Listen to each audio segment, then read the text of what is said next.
Obrigado, Senhor, por estarmos na Tua casa. Obrigado, Espírito Santo, por mover o nosso coração. Obrigado por mexer com as nossas emoções, Senhor, mas também mexer com o nosso intelecto, Pai eterno. Nós estamos aqui em espírito e em verdade para adorar a Ti, para glorificar o Teu nome, mas também para receber, como temos recebido da porção da Tua palavra até aqui, Senhor. Palavra que esta que foi cantada, que foi explanada, Pai, em nome de Jesus, continua conosco para a glória do Teu nome. Tu nos conheces, Senhor, sabe quem somos e o que estamos precisando. Fala conosco, no nome de Jesus pedimos. Amém, amém. Podeis assentar? Quero saudar a igreja com a paz do Senhor.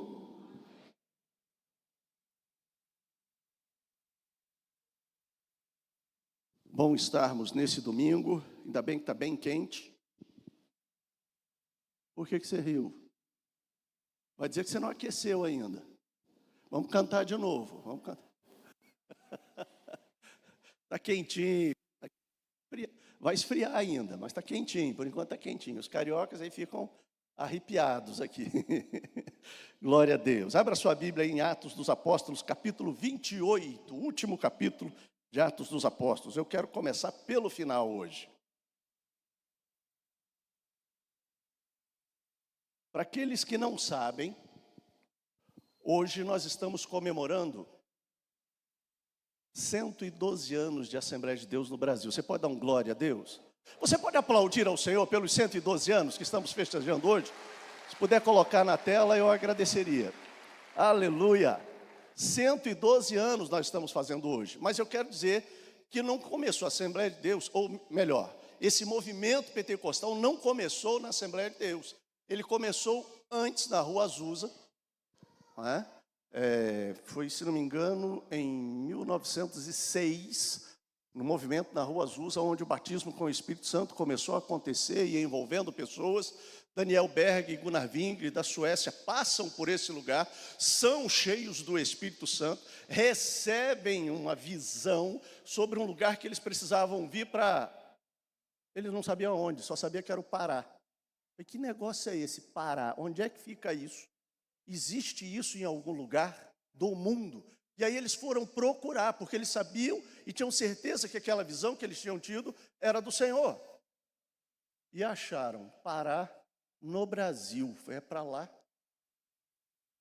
Aí, esse aí é o emblema oficial das Assembleias de Deus, da CGADB. E estamos completando esses 112 anos hoje, dia 18. E aí eles vieram para o Brasil, um pouco da nossa história. Um pouco da nossa história. E eles vieram para o Brasil e foram recebidos aqui pela Igreja Batista, ali, aqui que eu falo no Brasil, mas ali, em Belém do Pará. Só que eles começaram lá e começou um movimento de o Senhor batizando com o Espírito Santo. Começou a encher a igreja de dons. E aí a igreja local entendeu que eles não poderiam ficar lá com eles. E um grupo de aproximadamente 18 pessoas, eu estou tentando lembrar o nome aqui, inicial, um grupo de 18 pessoas que foram convidadas a fechar a porta pelo lado de fora, na igreja que estavam, e aí eles fizeram algo de muito importante. Começaram nas casas esse trabalho abençoador da Assembleia de Deus, mas que seguiu no início com o nome de Missão da Fé Apostólica, porque eles vinham trazendo isso, resgatando a questão dos dons na igreja. Começou então com esse nome, Missão da Fé Apostólica, o que durou, pelo que eu entendi, do pouco que eu li aqui rapidamente, não durou um ano isso, e logo depois eles começaram com o nome de Assembleia de Deus.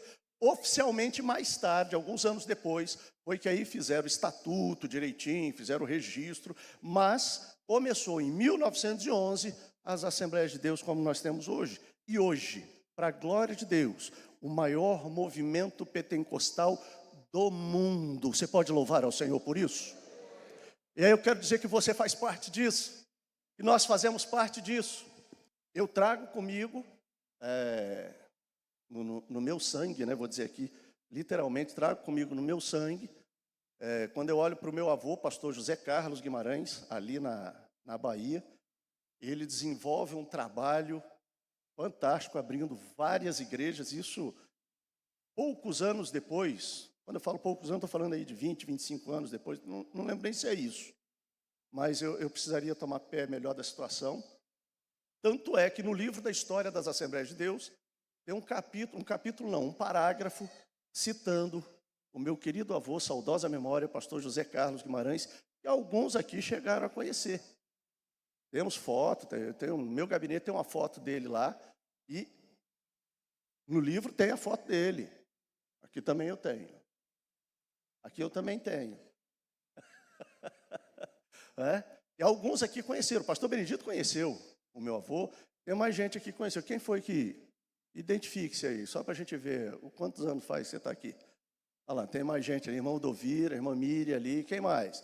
Olha, tem gente lá atrás, Natanael, a irmã aqui, que é a mamãe do Felipe, que eu esqueci o nome, o Júlio, você também está velhinho, Júlio. Irmã Lourdinha, não vou falar nada disso não, isso é só para ele lá. Para a sogra a gente não fala isso. Tem mais gente aqui também na frente, irmã Ana, a Tati, você também, Tati. Já passou dos 40. Mas está bonita na foto, tá bom? Irmãos, e não só isso. Quando eu falo da história das Assembleias de Deus, também trago sobre meus ombros uma outra família, que é da família da minha mãe. Alguns aqui sabem disso.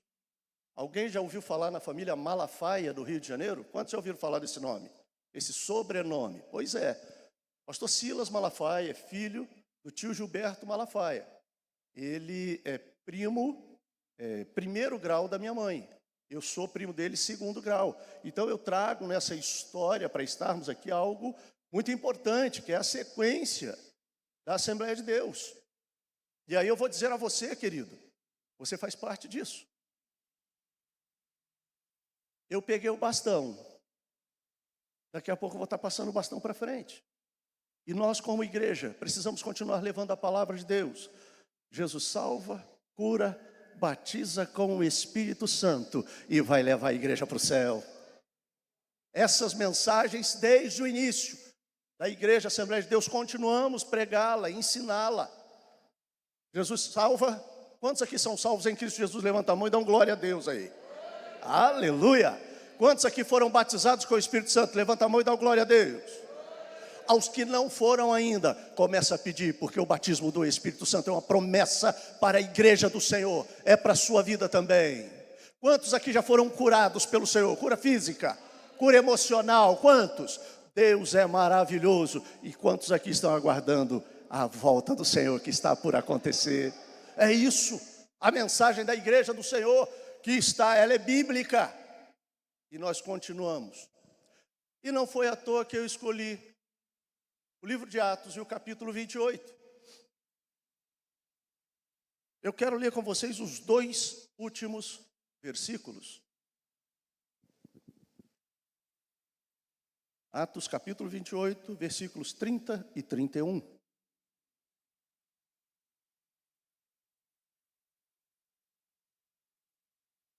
E Paulo ficou 2 anos inteiros na sua habitação, que alugara, e recebia todos quantos vinham vê-lo, e pregando o reino de Deus e ensinando com toda liberdade as coisas pertencentes ao Senhor Jesus Cristo, sem impedimento algum. Você pode dizer amém?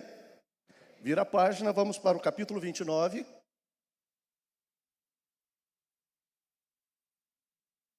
que aconteceu aí, irmão? Por que vocês olharam para mim? Vai dizer que vocês viraram a página mesmo.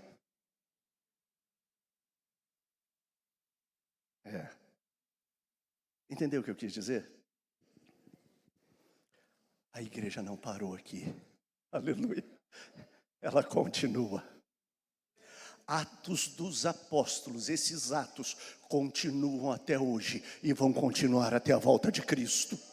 Porque aqui é a igreja do Senhor. E eu quero te chamar a atenção para isso.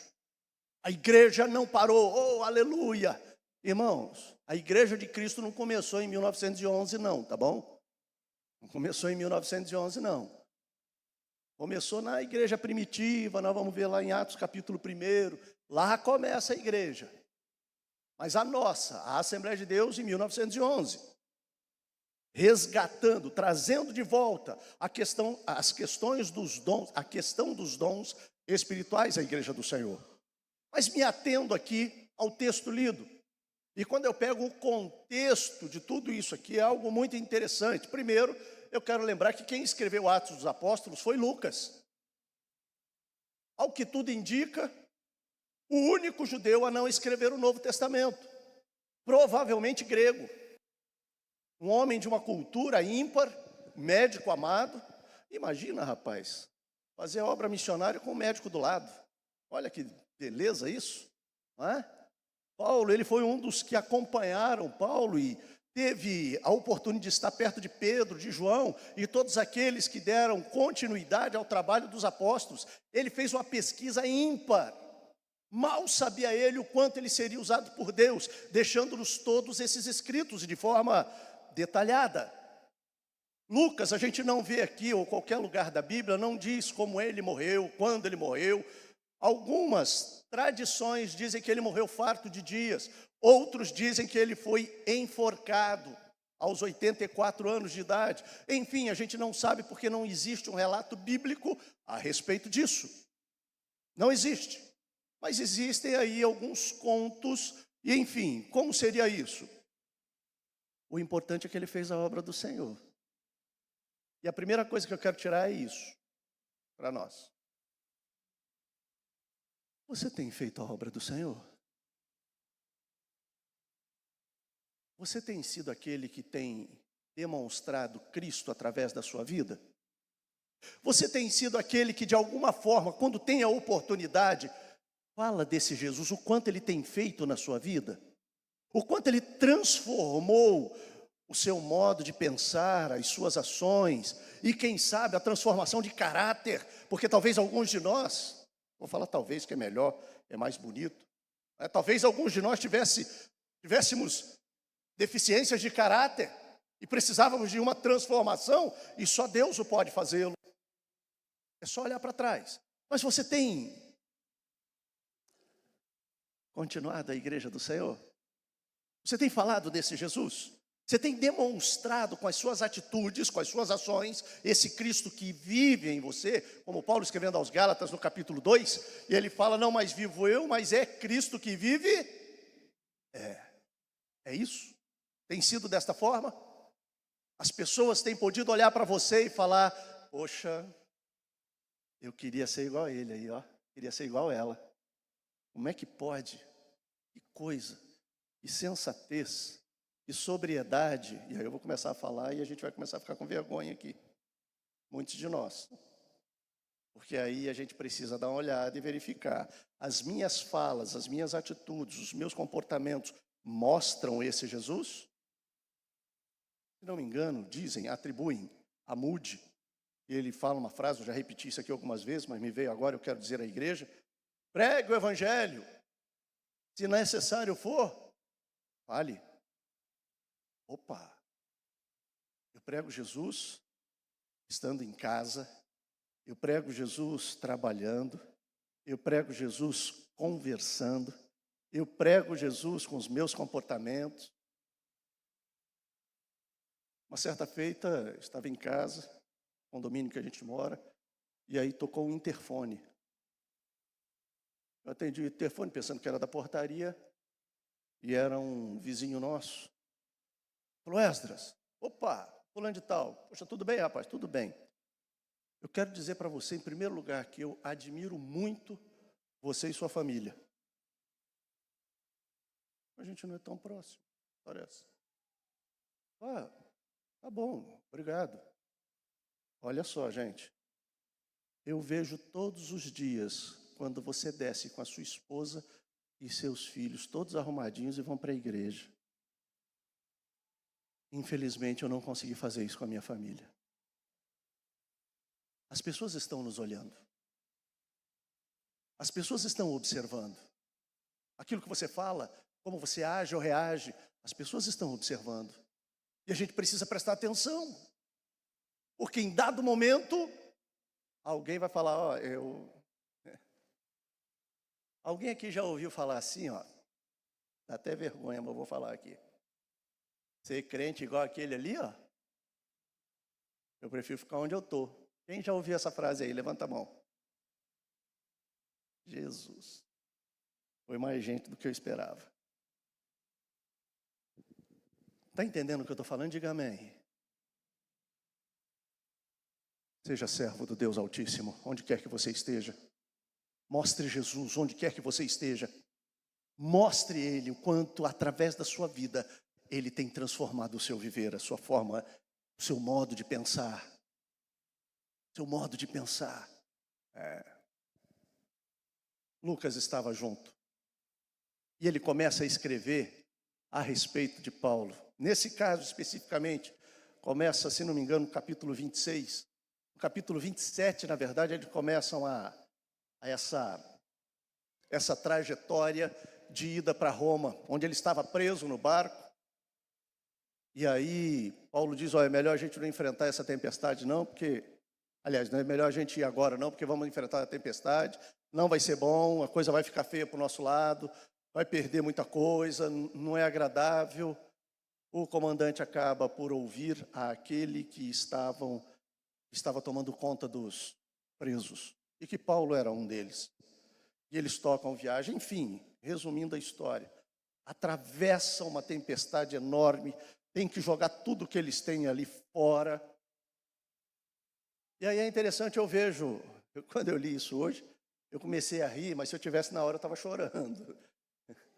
E Paulo, diante de toda essa circunstância, do negócio feio, caótico, tudo arrebentando ao redor, ele fala, não se preocupem. Atenção, não se preocupem, o barco vai afundar. Como assim? Como assim? Como não se preocupar? O barco vai afundar. E ele completa dizendo, um anjo nesta noite falou comigo, e o barco vai afundar, mas ninguém vai morrer. 276 pessoas. O que eu quero tirar de lição nisso aqui também, querido, querida, em meio à tempestade, não saia do barco. Vou repetir isso, isso é muito sério. Em meio à tempestade, não saia do barco. Está escrito que eles, quando percebem que existe uma ilha próxima e que eles podem ir para lá, eles começam a descer os botes salva-vidas. E Paulo diz, para tudo, porque se assim forem, vai morrer quem sair do barco. Mas o barco vai afundar, Paulo. Mas não é para sair do barco, está entendendo o que eu estou falando? Não sai do barco não. Mas vai afundar. Irmão, meu querido, minha querida, tem barcos que precisam afundar. Mas não vai morrer ninguém. Não vai morrer ninguém. O grande problema é quando eu fujo do barco. Quando eu procuro o meu atalho. Quando eu paro de confiar no Senhor. Deus já falou, Deus vai fazer, Deus faz, está escrito, continue. Siga em frente, porque mesmo que o barco afunde, você vai sobreviver e vai cantar hino de vitória. Mas permaneça no barco. Quando Jesus vem andando pelo mar, Pedro falou, opa, minha chance, minha vez. Deixa eu ir até aí, Jesus. Eu falei, vem rapaz, você é corajoso, vem. E ele desce do barco, olha que coisa bonita, não é não? Aleluia, glória a Deus. Ele desce do barco, e todo mundo fala dessa fé maravilhosa, que ele sai do barco e sai andando na direção de Jesus. Só que no meio disso, o que acontece? Ele olha para o vento, para a tempestade, olha para o mar e fala, gente, o que eu estou fazendo aqui? E o que a Bíblia diz que acontece com ele, gente? Começa com A e termina com fundar. Ele afunda. E ele grita.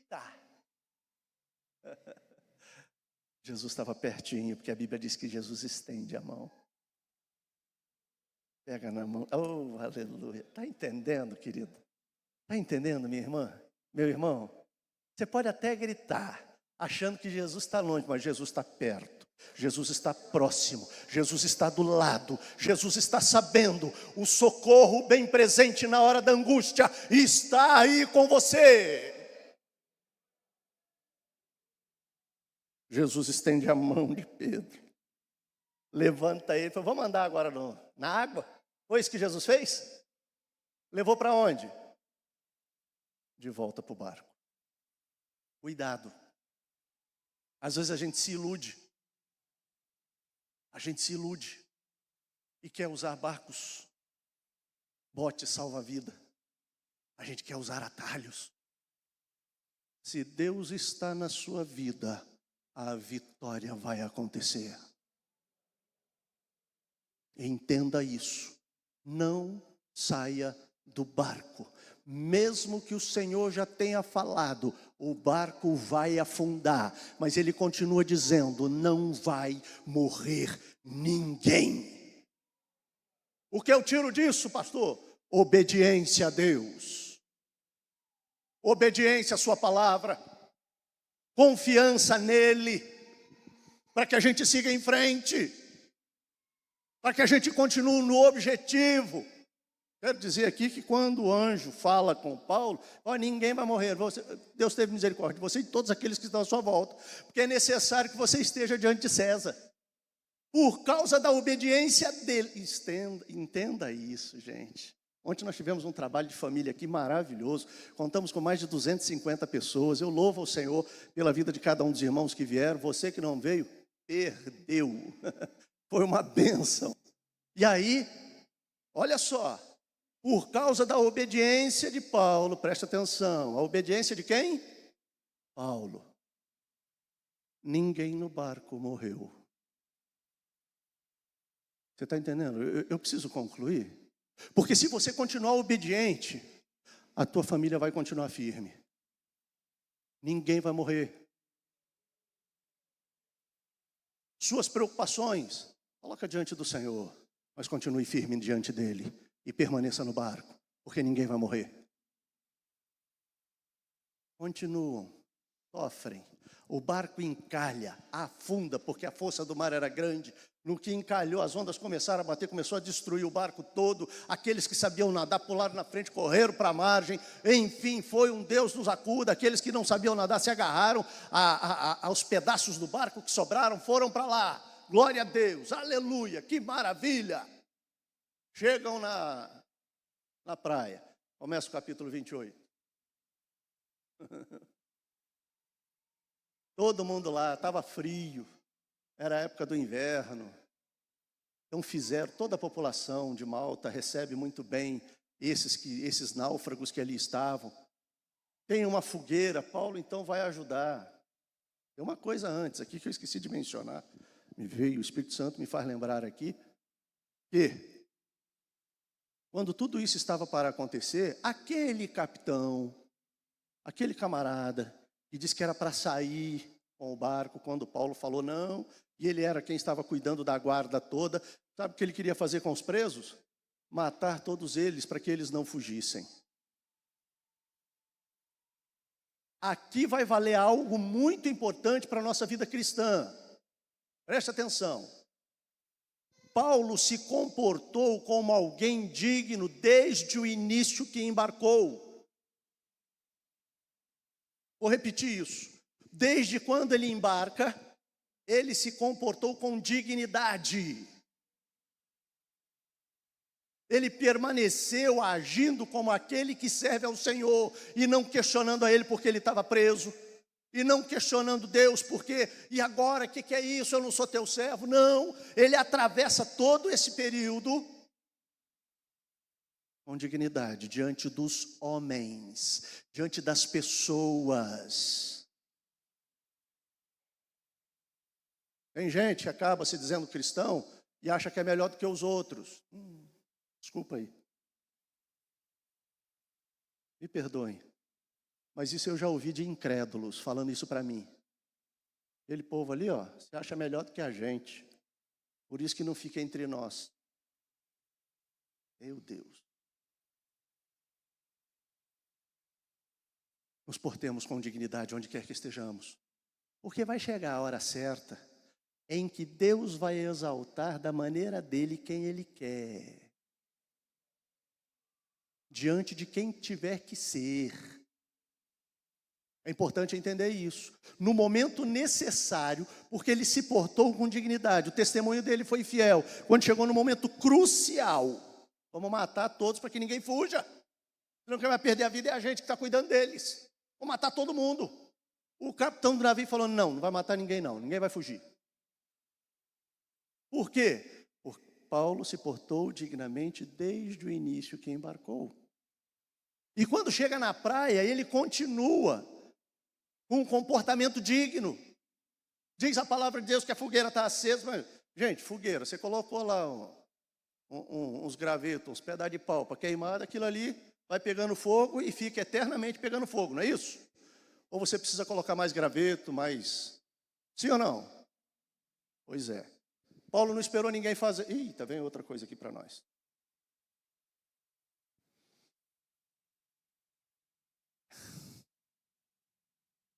Tem gente que fica esperando alguém chamar para fazer aquilo que está na frente dele que pode ser feito. Tem gente que fica esperando Deus. Não, Deus vai falar comigo. Já falou, está mostrando. Mas não faz. Paulo viu que havia necessidade de colocar mais gravetos na fogueira. Você não vê Deus mandando. Paulo, eis que te digo, vai pegar graveto, não vai acabar o fogo. Ele está vendo. Ele foi lá, pegou tudo e começa a colocar para que o fogo não se Na casa do Senhor, tem gente que está esperando que seja mexido, que alguém veja, que mande ou que venha fazer alguma coisa. Irmão, em nome de Jesus, assuma o teu lugar diante do Senhor, glorifique a Deus, exalte a Ele, seja fogo na casa do Senhor, faça aquilo que precisa ser feito. Se o Senhor já te chamou, por que a gente fica esperando? Se o Senhor já nos colocou em determinados lugares, já vi, observei, sei que precisa, não vou fazer, é negligência. Em nome de Jesus, assuma o teu lugar e faça aquilo que é necessário. Vivemos um tempo complicado, onde todo mundo quer Lembrei da minha mãe, falar que ficar de flosô. Ficar no bem bom, tranquilo, quero só receber. Por isso, acho que é por isso que tem uns irmãos 6 horas, né? Acho que é por isso que tem uns irmãos 6 horas por mim. Ele mesmo não ora, mas 6 horas por mim, 6 horas por mim. Não. Viu o que tem que fazer? Paulo fez isso. Mas não para por aí. Porque Paulo pega para fazer. Amém, queridos? A ação de alguém que está vendo a necessidade daquele lugar e ele vai tomar a atitude, a ação de fazer algo. Isso está certo ou está errado? O que vocês acham? Certo. Você está aí ou está dormindo já? Só para te provocar. Ele está certo. Ele pegou e foi fazer. No que ele está fazendo, o que acontece? Sempre tem um enviado de Satanás, irmão. Sempre tem um enviado de Satanás, ou que permite a ação de Satanás, para falar, fazer, bloquear, travar, iludir, mentir, desanimar. Porque eu digo a vocês o seguinte: Deus faz prodígio e maravilha através dos seus, mas aqueles que permitem-se dar voz ao diabo também fazem confusão e causam problemas e dissensões dentro da igreja. Quando ele mexe em tudo, uma serpente morde ele. Quando viram aquilo, foi pronto, acabou. Esse camarada deve ser assassino mesmo. Ô bicho infeliz esse. Está escrito isso não, sou eu que estou falando. Meu Deus do céu, olha aí. A justiça acompanhou e pegou ele. Vai morrer. Ele vai morrer. E todo mundo fica olhando. A palavra de Deus diz que do jeito que ela morde, ficou pendurada, ele dá uma chacoalhada naquilo e cai. Irmão, deixa eu te falar. O diabo se levanta quando a gente está trabalhando para o Senhor. O diabo vai tentar sempre colocar obstáculos, Sempre vai ter gente que pode ser que, de alguma forma, em algum momento, te fale, age, olhe, sei lá do que foi isso, mas atrapalhar você. Em nome de Jesus, sacoleja isso, deixa cair e não deixe que o veneno entre na sua corrente sanguínea. A Bíblia diz que ele chacoalhou e não sentiu nada. Vou parafrasear para nós agora. Aí tem muito crente que com muita dificuldade, pastor Benedito, até não vou começar a fazer. Mas aí o diabo viu aquilo ali, aí levanta uma serpente e vai lá e nhaque. E aí o que a pessoa faz? Dá para ver o tamanho do beiço aí? Não gostou do que eu fiz. Mexeu comigo. Nunca mais eu faço alguma coisa que esse povo não me compreende. O sangue de Jesus tem poder. Todo veneno de Satanás caia por terra, porque você é e está sendo lavado todos os dias pelo sangue precioso de Jesus Cristo, o Senhor. Retome. Faça o que precisa ser feito, mas não esmoreça. Os outros podem pensar o que for, vai morrer nada, porque aqui tem o sangue de Jesus, aqui tem um lavado e redimido por este sangue, e a gente continua a caminhada. E aí é interessante que a palavra de Deus vai mostrar que aí de assassino eles passam a achar que Paulo é um Deus, vai sair do 8 vai para o 80, e aí eu vou dizer cuidado com 80, irmãos. Por favor, levanta um violino aí, o máximo que você puder.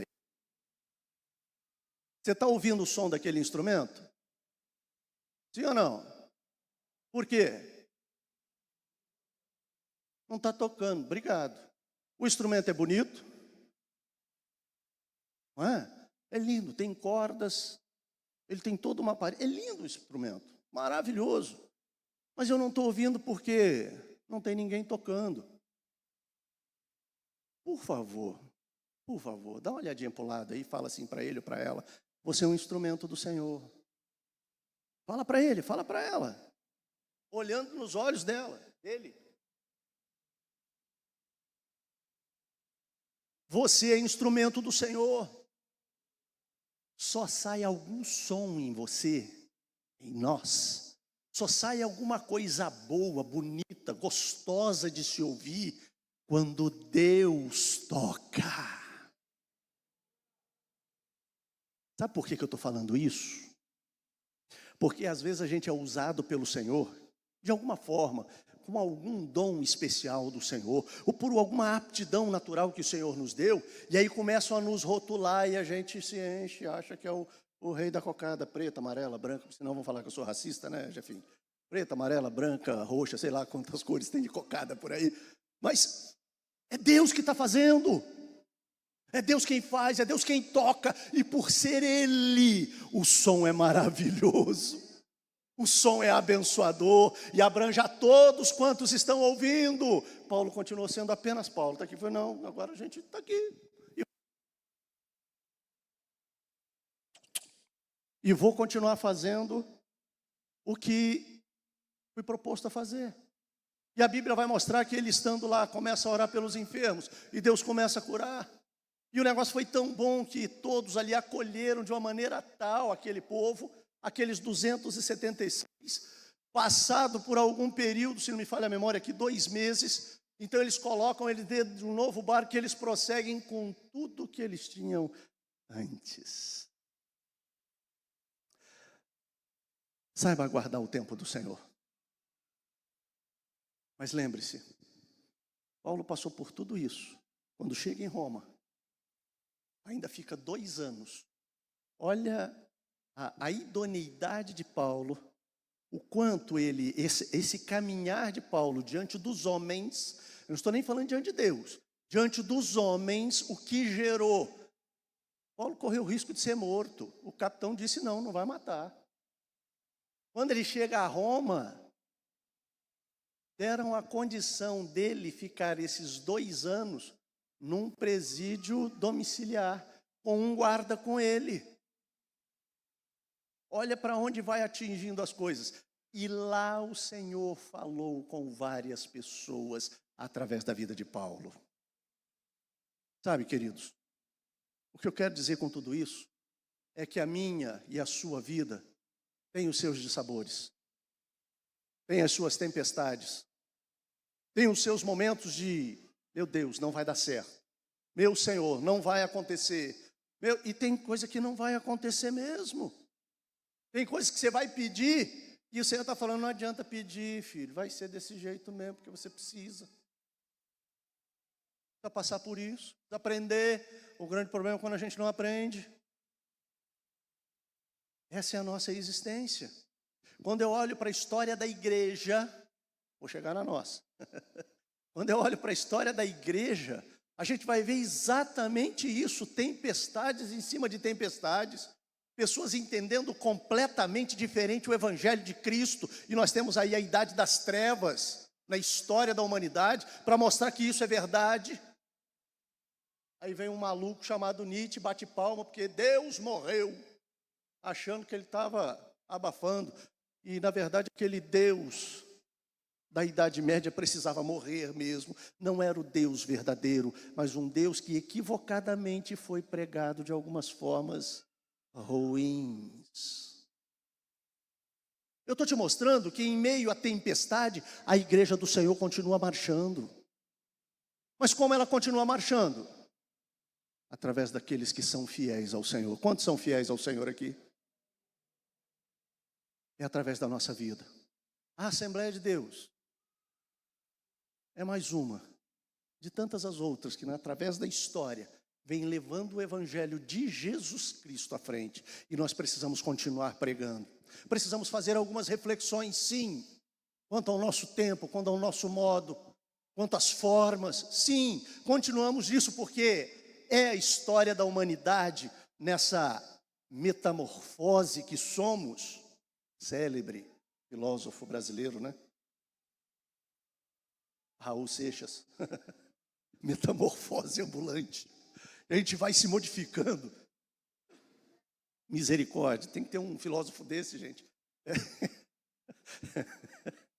Bagunçou o coreto agora. Mas vamos para frente. A igreja continua. Seja lá qual for o tempo que enfrentar. Temos dificuldades hoje, sim ou não? Sim ou não, igreja? Nós vamos abrir mão do Senhor? Nós vamos abrir mão da sua palavra? Nós vamos abrir mão do céu? Em nome de Jesus, se levante neste tempo para a glória de Deus, para fazer a obra do Senhor e a gente continuar aquilo que o Senhor tem colocado na nossa mão. Quando o Senhor vai voltar, eu não sei, mas a minha fidelidade precisa continuar com Ele, a sua fidelidade precisa continuar com Ele, porque se o Senhor não vier para buscar a sua igreja como um todo, Ele tem chamado os seus, e de repente alguns de nós serão chamados, e nós precisamos estar prontos para estar com Ele. A igreja continua. Eu peço à igreja que se coloque de pé, em nome de Jesus. O versículo 31, pregando o reino de Deus e ensinando com toda a liberdade as coisas pertencentes ao Senhor Jesus, sem impedimento. Gente, eu citei aqui que ele estava preso, não citei? Sim ou não? Lucas está escrevendo algo. O Paulo está preso. Mas está no domicílio. Pois é. Mas ele continuava preso. Segundo tradição, Paulo teria sido decapitado. E os 2 soldados que o levaram para ser decapitado aceitaram a Cristo. Sem impedimento algum, querido. Eu estou aqui para te dizer que Jesus é para a sua vida. Não importam o que vão fazer, se vão modificar as leis, se vão nos impedir, se vai, porque tem uma opção de coisa correndo por aí. Não importa.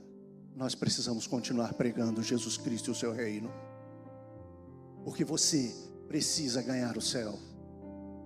A eternidade é real. É nesse curto espaço de tempo, essa viagem chamada vida, é que nós decidimos onde vamos passar a eternidade. Se é em Cristo ou no inferno. Talvez alguém diga: não, mas o inferno não existe. Acaba-se tudo, mas eu não vou continuar vivo com Cristo? Ou você vai negar esse Jesus que transformou a nossa vida? Quantos tiveram a vida transformada aqui? Levanta a mão, deixa eu ver. Isso é testemunho a você de que Jesus Cristo, quando Ele entra na nossa vida, quando nós permitimos que Ele entre, Ele transforma o nosso coração, transforma a nossa forma de pensar, a nossa forma de viver. E apesar das dificuldades, apesar das tempestades, das agruras do dia a dia, existe uma alegria constante no nosso coração, porque nós sabemos para onde vamos, nós sabemos em quem nós temos crido, nós sabemos quem é o nosso refúgio e fortaleza, o socorro bem presente na hora da angústia. Não exclui a gente da angústia, não exclui da tempestade, mas esse Deus está conosco em todos os momentos da nossa vida. É esse Jesus que nós estamos te apresentando. Se você está desviado dos caminhos do Senhor, não importa quanto tempo, ou se de repente você ainda não teve um encontro real com Jesus. Eu estou falando de um encontro real. Talvez você seja amigo do Evangelho, amigo dos evangélicos, vem por uma questão de achar bonito coral, orquestra. Às vezes tem uma palavra tão legal, os irmãos aqui são acolhedores, que bênção, glória a Deus, mas não é isso. É Jesus Cristo em nós, e é a esperança da glória. Eu preciso te lembrar isso. Eu queria muito que você, eu e esta igreja, queríamos muito que você aceitasse esse Jesus. Como sinal de aceitação, eu vou pedir a você que levante a sua mão. Se você está desviado dos caminhos do Senhor, ou longe, nunca teve um encontro com Ele, mas quer ter esse encontro com Ele, essa noite é para a sua vida. Alguém para Jesus esta noite, levante a sua mão. Eu e esta igreja queremos orar por você. A você que está nos assistindo pelas redes sociais, esse convite também é a você, direcionado a você. E se você quer esse Jesus da sua vida, eu vou pedir a você que coloque as suas duas mãos sobre o seu peito. Eu vou insistir mais uma vez aqui. Alguém para Jesus? Curve a sua cabeça. Como Tu és bom, Senhor. Como Tu és maravilhoso. Tu pegastes 12 discípulos que não eram ninguém na sociedade, mas por andarem contigo, por estarem contigo, fez uma revolução na história mundial. Nós somos tão pequenos, mas nós estamos tendo contato com a Tua palavra, Senhor. A estes que estão Te aceitando nesse momento, oh Pai eterno, que o Teu Espírito Santo venha sobremaneira neles, que eles possam sentir a Tua graça, o Teu amor de forma abundante, fluindo deles, que eles se sintam mais leves, perdoam os seus pecados, que eles confessem a Ti, Jesus Cristo, Senhor e Salvador único de suas vidas. Sê com eles, continua conosco, continua abençoando a Tua igreja, Senhor, que a cada um de nós, esse tempo, o bastão da Tua igreja está na nossa mão, independente desta igreja ou outras igrejas, o bastão da Tua igreja, aquela que vai morar no céu, o bastão está nas nossas mãos, Senhor, que assumamos a responsabilidade de seguir em frente, para quem sabe, daqui a pouco passarmos o bastão a outra pessoa, mas isso quando acontecer, quando não tivermos mais força, o Senhor tem dado força à Tua igreja, aos seus membros. Continue conosco, Senhor, para que sigamos em frente e venhamos assumir o nosso lugar e a Tua glória resplandeça através de nós. É no teu nome santo, bendito e excelso Jesus, que oramos a ti. Amém, amém. Podeis assentar, queridos.